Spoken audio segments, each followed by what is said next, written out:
wabarakatuh. Alhamdulillah wassalatu wassalamu ala Rasulillah sayyidina Muhammad ibn Abdillah wa ala alihi wa sahbihi wa mawalah, la haula wa la quwwata illa billah. Subhanaka la ilma lana illa ma 'allamtana innaka antal alimul hakim. Wa tub 'alaina innaka antat tawwabur rahim. Rabbi shrah li sadri wa yassir li amri wahlul 'uqdatam min lisani yafqahu qawli. Amma ba'du. Hadratul karam wal muhtaram, para bapak, para talabah, jamaah yang dimuliakan oleh Allah Subhanahu wa taala. Alhamdulillah, puji syukur tentunya marilah salat kita haturkan kepada Allah.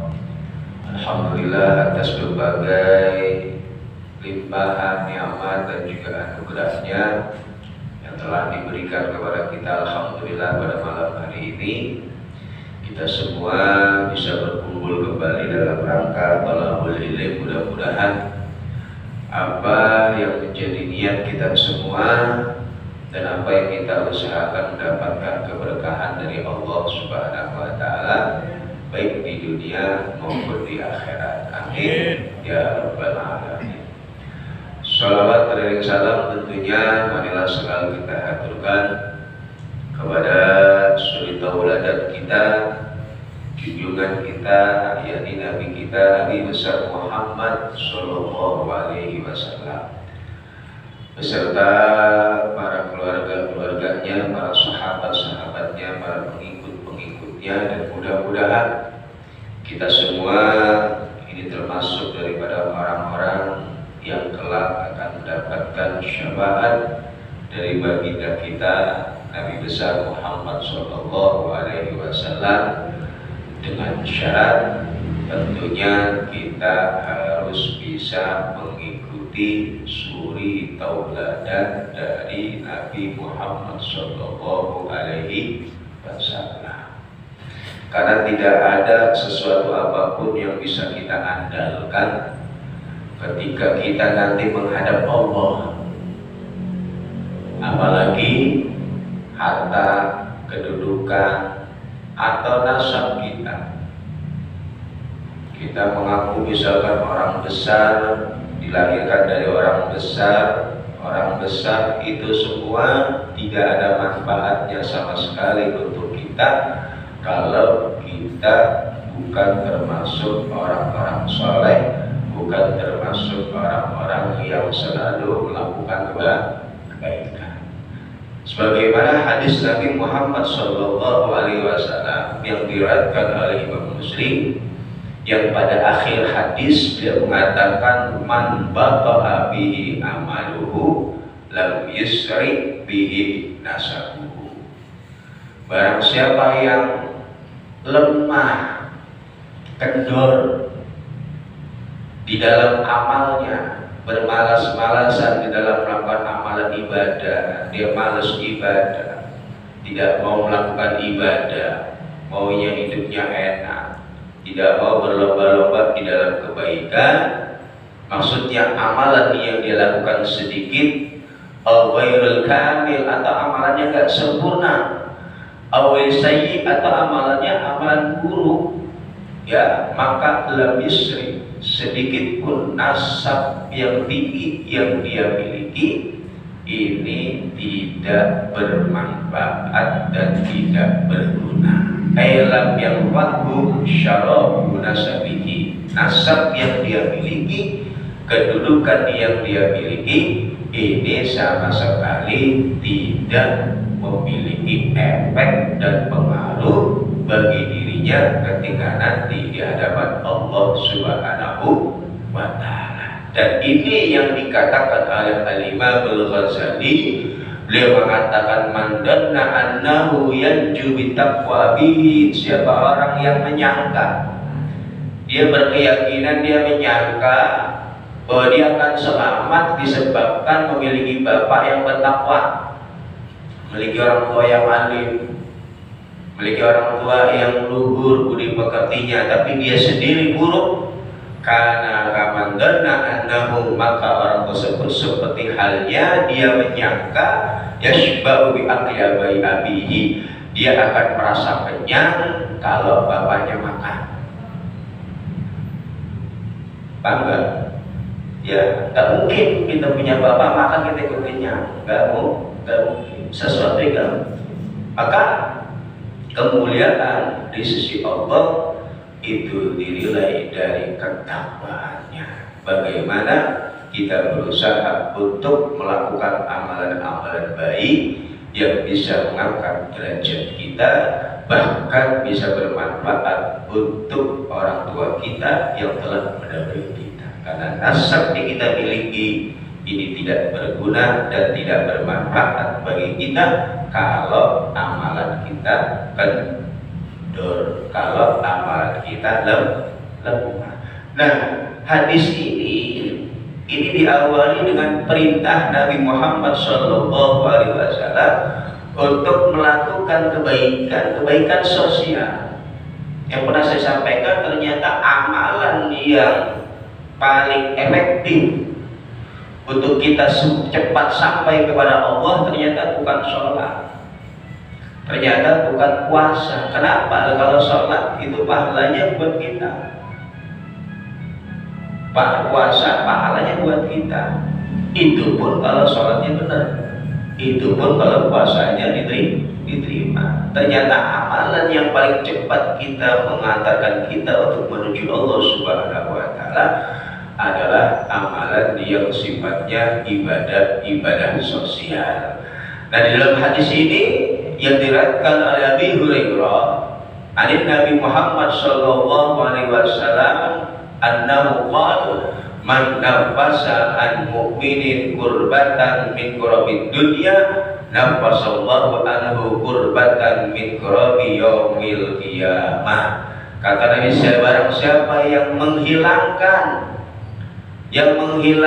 dari saudara yang beriman kurbatan pada kesulitan min kurabid dunya, dari kesulitan dunia, nafasallahu anhu, maka Allah Subhanahu wa Ta'ala akan menghilangkan dia dari kesulitan nanti pada hari kiamat ketika menghadap Allah Subhanahu wa Ta'ala. Paling cepat memudahkan kita untuk selamat ketika kita menghadap Allah Subhanahu wa Ta'ala adalah ketika kita di dunia berusaha bagaimana menjadi solusi bagi orang-orang yang ada di sekitar kita, memudahkan urusan orang, baik binafsihi, dengan diri kita sendiri, au malihi, atau dengan harta yang kita miliki, au jahihi, atau dengan kedudukan yang kita miliki, atau paling minimal au du'aihi, minimal kita doa. Amal yang paling cepat untuk kita menghadap Allah Subhanahu wa Ta'ala dan akan memberikan kemudahan bagi kita ketika kita berada pada hari kiamat, di mana semua manusia akan dikumpulkan oleh Allah Subhanahu wa Ta'ala dan akan dipertanggungjawabkan atas semua perbuatan yang dia lakukan. Dan itu yang akan menyelamatkan kita adalah amalan-amalan sosial ketika kita hidup di dunia, memberikan kemudahan, memberikan solusi kepada saudara-saudara kita yang sedang membutuhkan pertolongan kita. Karena kita hidup di kota, Pak. Kalau hidup di kota itu udah hampir memiliki prinsip lu gua. Paham ya bahasa Betawinya? Lu mau makan mau kagak bukan urusan gua. Karena kita nggak peduli dengan tetangga yang ada di samping kanan kita, tetangga yang ada di samping kiri kita, dia udah makan apa belum, dia sehat sakit atau tidak, tetangga depan tetangga belakang nggak peduli. Yang penting diri kita sehat, bisa makan, anak kita sehat, bisa makan, diri kita sehat, bisa makan, lancar hidupnya, khusyuk orang-orang yang ada di sekitar kita. Ini prinsip orang-orang yang hidup di perkotaan.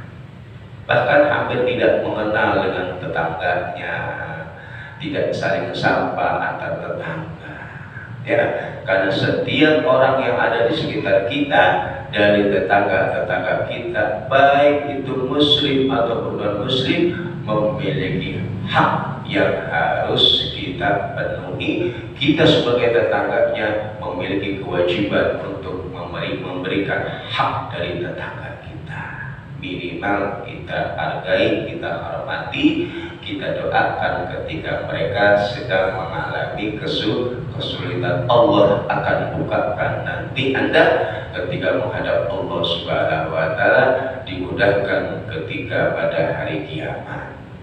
Kemudian Rasulullah melanjutkan, wa man yassar ala mu'sir, barang siapa yang meringankan atas orang-orang yang kesulitan, yassarallahu alaihi fid dunya wal akhirah, Allah akan mudahkan baginya kehidupannya baik di dunia maupun di akhirat. Memudahkan, memberikan solusi ketika punya tetangga atau kerabat tidak punya uang, bisa kita cara dengan meminjamkan atau memberi, atau minimal kita kasih solusi cara bagaimana biar bisa menghadapi permasalahan yang dia alami, ya, dan lain sebagainya.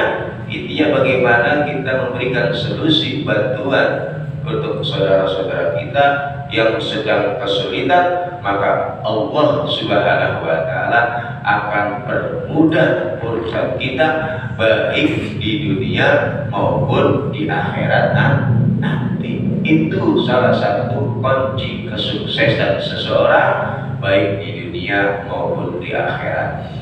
Kemudian beliau melanjutkan, wa man satara musliman satarallahu bid dunya wal akhirah, dan siapa orang yang mampu untuk menutupi aib, kesalahan, keburukan dari saudaranya, maka Allah Subhanahu wa Ta'ala akan menutupi dia baik di dunia maupun di akhirat dari kesalahan-kesalahannya. Wallahu fi aunil abdi maka al abdu fi auni akhihi. Allah Subhanahu wa Ta'ala akan senantiasa membantu, menolong hambanya selama hambanya masih mau membantu kepada sesama. Selama kita masih memiliki prinsip untuk ta'awun, untuk saling tolong menolong, maka di situ akan datang pertolongan Allah Subhanahu wa Ta'ala. Bahkan seluruh penduduk langit akan mendoakan rahmat bagi kita, sebagaimana hadis Nabi Muhammad SAW, irhamu man fil ard, kasihanilah orang-orang yang ada di muka bumi, bantu mereka orang-orang yang ada di muka bumi,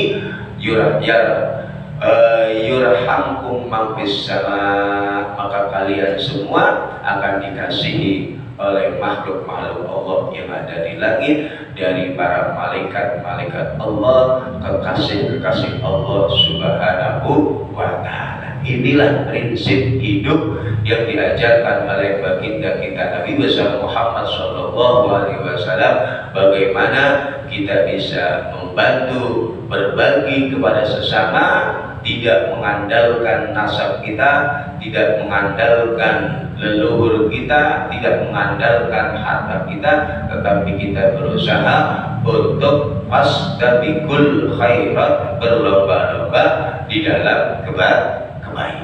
Intinya di situ. Hadirin jamaah yang dimuliakan oleh Allah Subhanahu wa Ta'ala. Ini kita lanjutkan pembahasan fikih kita. Pada pembahasan yang lalu kita membahas tentang kesunahan di dalam sholat, diantaranya adalah setelah takbiratul ihram sunnah membaca doa iftitah.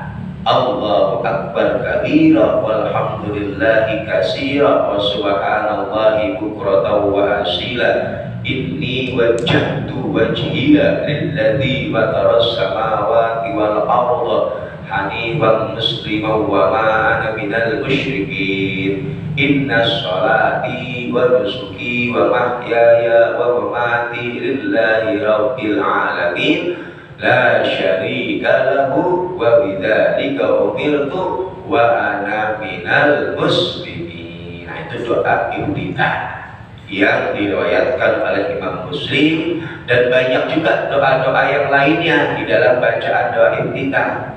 Tetangga kita kaum Muhammadiyah itu baca iftitahnya beda, ya. Dan juga disunahkan, ya, kemarin telah dibahas, menambah daripada bacaan doa iftitah kalau memang, ya, kita ini sholat sendiri atau menjadi imam tapi makmumnya makmum mahsurin. Maksudnya apa? Makmum yang sudah terbiasa berjamaah dengan kita. Kalau kita sholatnya lama, dia redo. Kan ada orang sholat kalau lama banget gedeg, bener nggak? Iya, saya sendiri kalau sholat lama-lama rasanya agak betah. Kalau sholat Jumat itu bawahnya udah trudel aja, ya.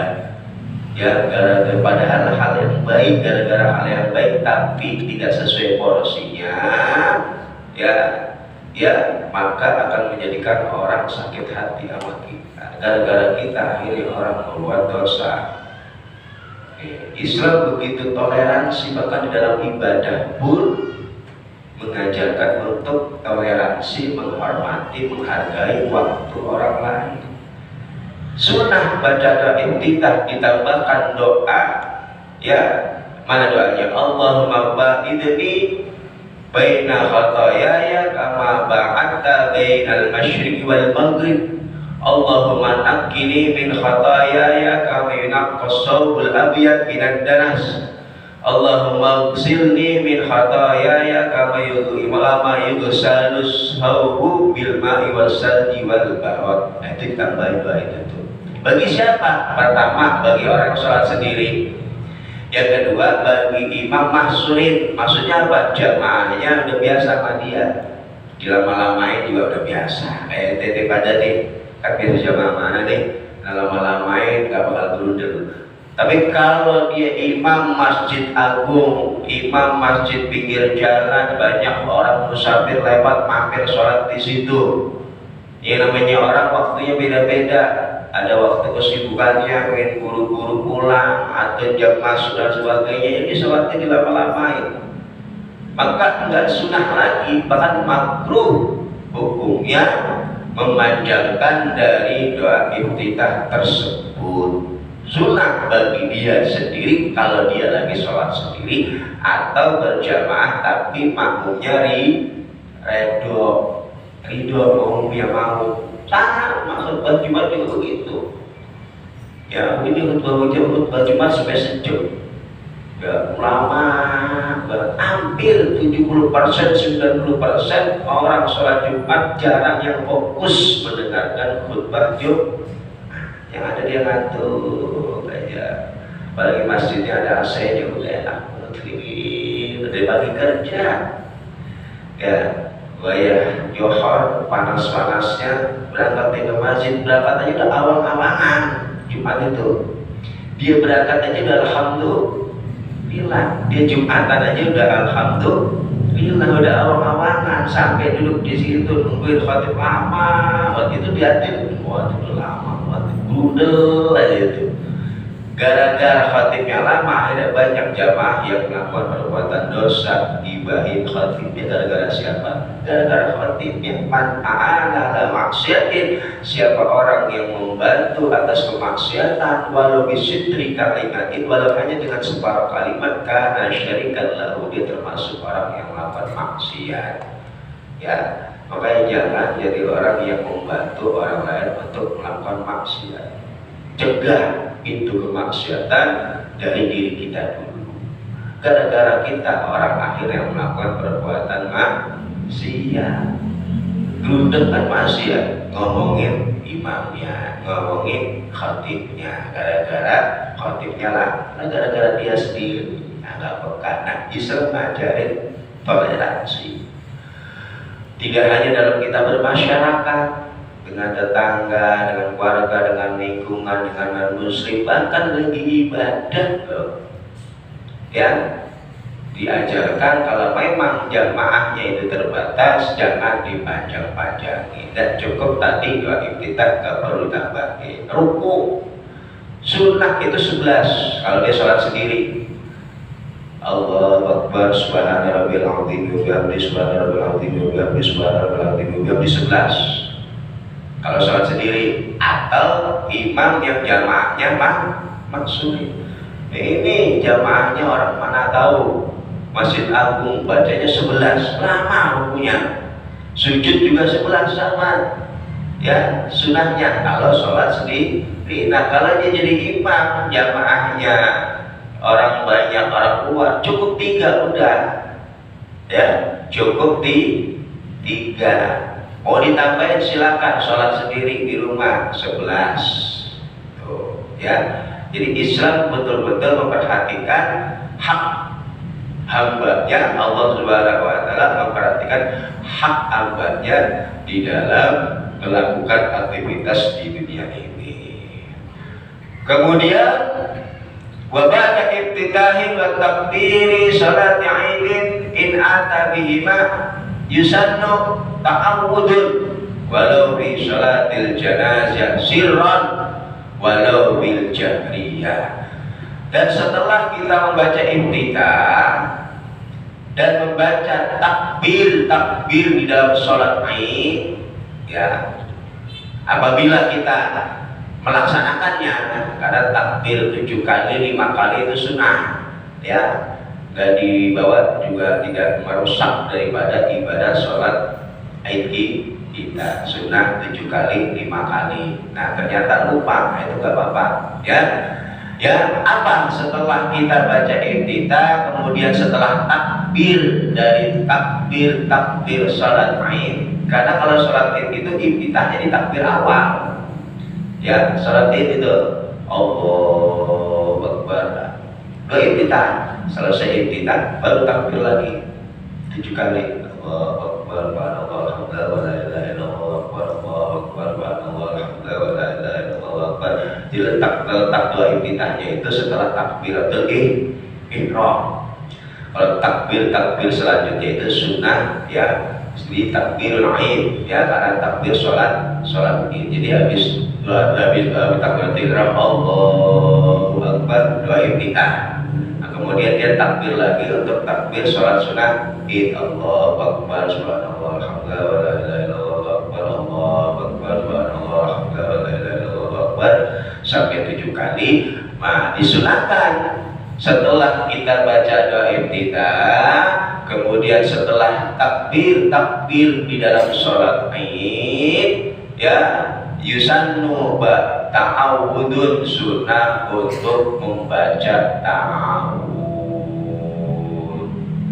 A'udzu billahi minasy syaithanir rajim. Jadi sunnah untuk membaca yang namanya ta'awud sebagaimana firman Allah Subhanahu wa Ta'ala, wa idza qara'tul Qur'an fasta'id billahi minasy syaithanir rajim. Ketika kalian ingin membaca Al-Qur'an, kan yang kita baca Al-Fatihah. Al-Fatihah itu Al-Qur'an, maka bacalah ta'awud, yaitu perlindungan. Ta'awud artinya apa? Perlindungan. A'udzu, aku berlindung. A'udzu billahi, aku berlindung dengan menyebut nama Allah dari godaan syaitan yang terkutuk. Biar kita sholatnya bisa menghadirkan kekhusyuan di dalam sholat kita. Minta perlindungan dari Allah Subhanahu wa Ta'ala. Nah, itu di situ intinya, dan ini perintah Allah dalam Al-Qur'an. Fa idza qara'tal Qur'an, maka ketika kalian ingin membaca Al-Qur'an, fasta'id, maka berlindunglah billah dengan Allah, minasyaitonir rajim, dari godaan syaitan. Nah, bacaan ta'awud juga banyak Ya, seperti ta'awudz yang biasa kita baca itu, atau boleh a'udzubillahi samiil alim minasyaitonir rajim. A'udzubillahi samiil alim minasyaitonir rajim. Ya, boleh seperti itu. Ya, kapan itu dibacanya? Tadi setelah doa iftitah. Kalau sholat id setelah ya selesai kita melakukan takbir pada sholat id. Ya, walau bi sholatil jenazah, nah walaupun di dalam sholat jenazah. Kalau sholat jenazah doa iftitah kan nggak sunnah, ya langsung al-fatihah, nggak disunahkan membaca doa iftitah. Tapi kalau ta'awudz itu tetap disunahkan dibaca walaupun di dalam sholat jenazah. Usolli ala hadzal mayyiti arba'at takbiratin mustaqbilal qiblati ada imaman lillahi ta'ala. Allahu akbar. A'udzubillahi minasyaitonir rajim.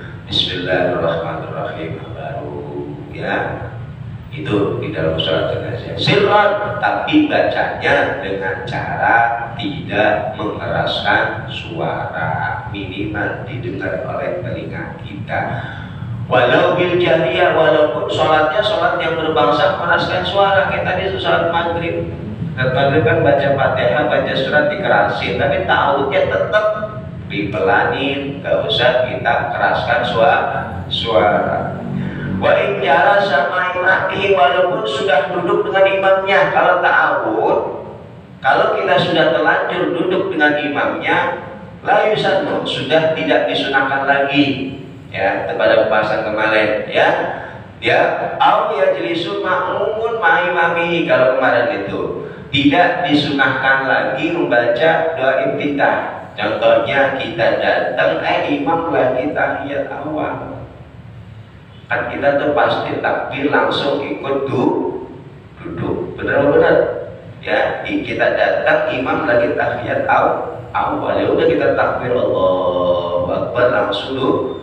Takbir bisa 2 kali, takbir dalam rangka takbiratul ihram, takbir lagi dalam rangka turun untuk mengikuti gerakan imam, atau takbir sekali doang langsung sekalian takbiratul ihram sekalian dengan takbir untuk duduk Allahu Akbar boleh. Nah imam duduk, kita kan duduk tuh, kemudian imam bangun, kita juga bangun tuh. Nah baca ta'awudz walaupun kita udah tadi kadang duduk dengan imam, tetap disunahkan ketika ingin membaca al-fatihah. Berbeda dengan doa iftitah. Kalau iftitah kita datang, imam udah kadang duduk, kita langsung duduk. Nah imam bangun, kita bangun, nggak perlu baca doa iftitah karena kita sudah terlanjur duduk bareng imam, langsung saja baca ta'awudz, baca fatihah. Perbedaannya ya.